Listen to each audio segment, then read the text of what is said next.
We'll discuss about the REST commands, OData protocol design principles, and building blocks of OData implementation. Coming to REST, it is representational state transfer. OData requests use the REST model introduced in 2000 by Roy Fielding, used it to judge the architecture style of software architectures. An architecture is called RESTful if it complies with six architectural constraints. Client server architecture. A uniform interface separates clients from servers. Next one is statelessness. No context is stored on the server between requests. Any request from a client contains all required information to service the request. The best example for a stateless request is the bank transactions. Catchability. Responses have to define themselves as catchable or not catchable to prevent clients from using inappropriate data in response to additional requests. Layered system. A client can't tell whether it's connected directly to the end server or to a server along the way. Uniform interface. A uniform interface between clients and servers decouples the architecture. And the last one is code on demand. Servers can temporarily extend or customize the functionality of a client by transferring executable code, which is a optional constraint. Coming to REST commands, each REST command is a request informing the server from the client to perform one of the following operations on the server. Get a single entry or a collection of entries. Post, create a new entry. Put, update an existing entry. Delete, remove an entry. And patch, update single properties of an existing entity. Post, get, put, and delete are supported by create, retrieve, update, delete interfaces on a server, that is CRUD interfaces. An OData service might support all four interfaces, but this is not mandatory. The most prominent example of a system that fully implements the principles of REST is the World Wide Web.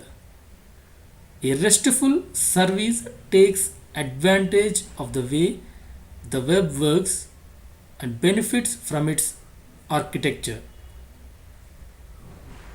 REST is a development paradigm, not a protocol as HTTP or SOAP.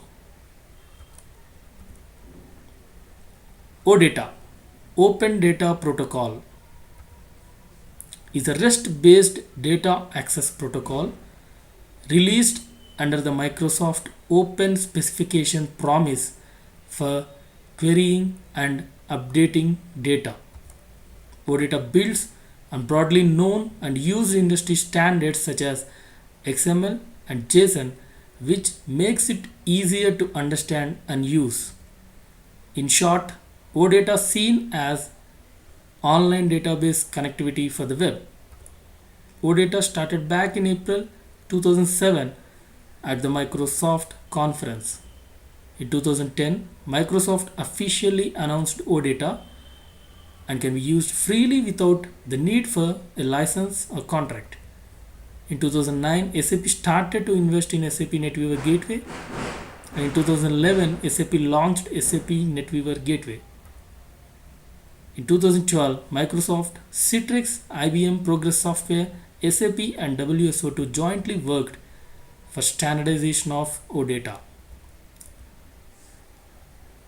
The problem today is big data.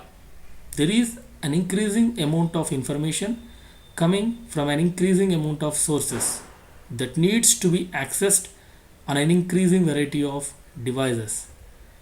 This needs a solution, and OData is that solution. OData primarily defines two things: an abstract data model and a protocol that allows any client to access any data source. OData protocol follows 5 design principles. Data store variety, that is, it supports diverse data stores. Backwards compatibility, clients and services that speak different versions of OData protocol should interoperate, supporting everything allowed in lower versions. REST principles, it's complete adherence.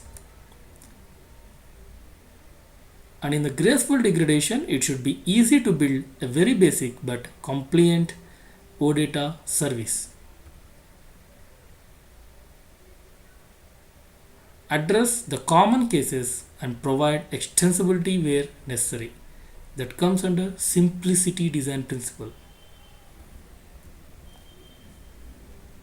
And building blocks of an OData implementation. There are 4 main building blocks of a technical OData implementation. The first one, OData data model. It provides a generic way to organize and describe data. OData protocol lets a client make requests and get responses from an OData service.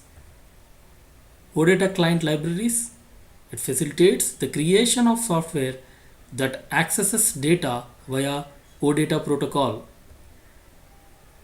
And OData services implement the OData protocol and expose an endpoint that allows access to data. In effect, OData services use abstractions of the OData data model to translate data between its underlying form into the format sent to the client.